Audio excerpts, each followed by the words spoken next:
Wewe unayesikia injili hii mahali pote ulipo, iwe unapita barabarani, iwe uko kwako kwa nyumba, iwe uko wapi, this is not a message to play around with. Huu si ujumbe wa kuchezea.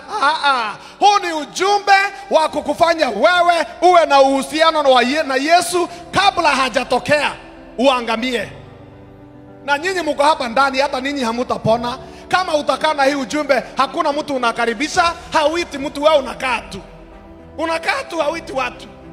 Hauambii sikia, na ni rahisi ni kuwatumia ujumbe au kuwaambia channel fulani na iko kwa TV tayari, ako na TV, ako na remote, kazi yako ni kumwambia weka channel namba fulani. Hiyo peke yake na hautaki.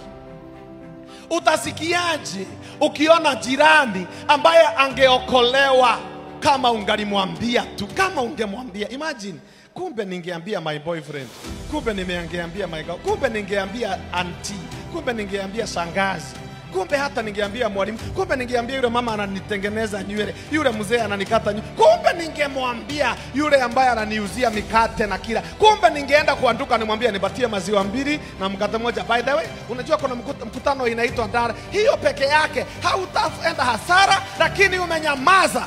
Utasikiaje hawa watu ambao ungewaokoa wewe, ungewaokoa kwa kuwapatia ujumbe, wanateseka hivi?